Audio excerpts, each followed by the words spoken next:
नमस्कार, मैं हूं अमीश देवगन। प्रधानमंत्री नरेंद्र मोदी ने अब से कुछ देर पहले विपक्ष पर बड़ा हमला बोला है और कहा है कि विपक्ष किसानों को भड़काने का काम कर रहा है।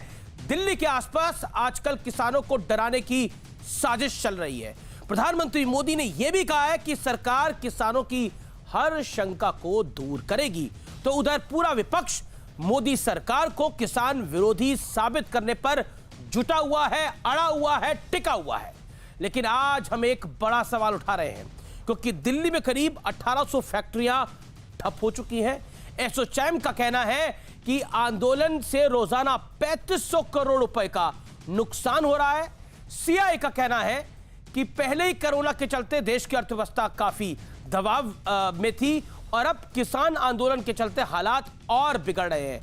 मैं दावा करता हूं कि मेरे देश का किसान कभी भी भारत को नुकसान नहीं चाहेगा, लेकिन सवाल उन लोगों पर है जो किसानों को उकसा रहे हैं। तो क्या वाकई आंदोलन के नाम पर देश की अर्थव्यवस्था को ताक पर रख दिया गया है? आज इसी पर होगी देश की सबसे बड़ी बहस। किसानों के नाम पर सियासी खेती क्यों? कुछ लोग अपनी पॉलिटिकल लॉन्चिंग के लिए किसानों के साथ खिलवाड़ कर रहे हैं, क्योंकि वो देश में चुनाव हार रहे हैं, इसीलिए वो ये साजिश कर रहे हैं। ऐसा सरकार का आरोप है, ऐसा भारतीय जनता पार्टी का आरोप है, क्योंकि बीजेपी कह रही है कि हम देश भर में चुनाव जीत रहे हैं, किसान हमारे साथ खड़ा है। क्योंकि कांग्रेस चुनाव हार रही है, विपक्ष की कहीं दाल गल नहीं रही, उन्हें कोई मुद्दा मिलता है वो नरेंद्र मोदी को मारने पे उतारू हो जाते हैं।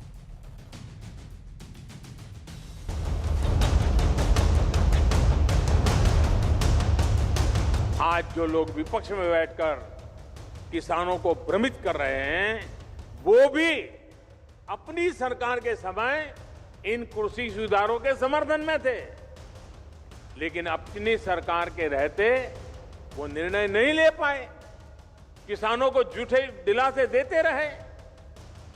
आज जब देश ने यह ऐतिहासिक कदम उठा लिया, तो यही लोग किसानों को भ्रमित करने में जुट गए।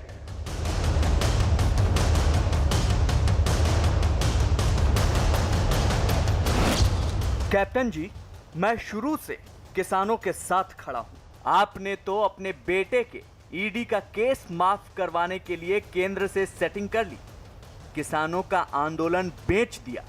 क्यों? हर पंजाबी जानता है कि मैं ईडी या दूसरे मामलों से डरने वाला नहीं हूं।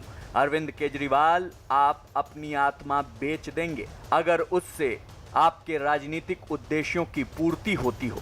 अरविंद केजरीवाल कह रहे हैं ईडी से डरकर कैप्टन अमरिंदर सिंह ने किसान आंदोलन से अपने हाथ खींच लिए हैं। क्या ये सही नहीं कि इन 3 काले कृषि कानूनों में से एक कानून को जी अनुमोदित करके नोटिफाई कर दिया दिल्ली की आम आदमी पार्टी की सरकार ने? तो एक तरफ तो आप मोदी जी को खुश करना चाहते हैं, दूसरी तरफ आप किसानों को भी खुश करना चाहते हैं। 2 किश्ती में जो सवार होता है वो नहीं चल पाता। एक किश्ती में सवार होइए केजरीवाल जी, आज भी भूल स्वीकारिए और वापस किसानों के साथ आ खड़े हो। किसान के आंदोलन पर किस तरह सियासी बिसात बिछाई जा रही है, ये वार पलटवार उसकी सिर्फ एक छोटी सी बानगी है। अल्ट्रा लेफ्ट पर किसान आंदोलन हाईजैक करने का आरोप भी लग चुका है। किसानों के आंदोलन के बीच एक नारा भी लगा, क्योंकि आप इसको अल्ट्रा लेफ्ट के साथ जोड़ रहे हैं, कि लगा कि जिसे इस देश के लोग या किसान भी पसंद नहीं करेंगे, वो नारा था हाय हाय मोदी मर जा तू। वो लेफ्ट के झंडे के नीचे वो नारा लगा। संस्थाएं वहां बैठी हैं, उसमें जो लेफ्टिस्ट और माओइस्ट नक्सल सोच के विचारधारा के लोग हैं, वो दूसरों को बोलने भी नहीं देते, चर्चा भी नहीं करने देते, मुद्दों पे नहीं आने देते। जब संस्थाएं बनाते हैं अल्ट्रा लेफ्ट माओइस्ट संस्थाएं, दुर्भाग्यपूर्ण स्थिति खड़ी हो गई है कि कुछ लोगों ने इस आंदोलन को हाईजैक कर लिया। नहीं, ये एक सवाल मेरा ये है, क्या सरकार से ताकत आज इस आंदोलन को हाईजैक कर। लेकिन आज आर पार में हम आपको वो सच्चाई दिखाने जा रहे हैं जिसमें आंदोलन के नाम पर सियासत की कीमत देश चुका रहा है। कॉन्फेडरेशन ऑफ इंडियन इंडस्ट्री यानी CII की रिपोर्ट के मुताबिक कोविड के चलते सप्लाई चेन पर पहले से दबाव है। किसान आंदोलन के चलते दबाव और बढ़ गया है। आंदोलन से अर्थव्यवस्था के पटरी पर लौटने की रफ्तार घट सकती है। एसोचैम के मुताबिक आंदोलन से रोजाना करीब 3,500 करोड़ रुपए का नुकसान हो रहा है। आंदोलन से कई राज्यों की आर्थिक गतिविधियों पर असर पड़ रहा है।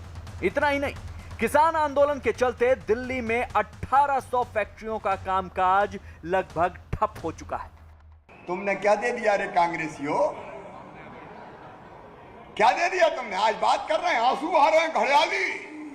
मैदान में मोदी जी का मुकाबला नहीं हो सकता। जहां देखो वहां हारते जा रहे हो। मैदान साफ होता जा रहा है। तो किसानों के नाम पे मोदी को गाली दो, मोदी को गाली दो। इस देश का किसान कभी भारत का नुकसान नहीं चाहेगा, लेकिन सवाल है, क्या सियासत के नाम पर कुछ लोग किसानों को उकसाकर बड़ी मुश्किल खड़ी कर रहे हैं? आज इसी पर होगी देश की सबसे बड़ी बहस। किसानों के नाम पर सियासी खेती क्यों?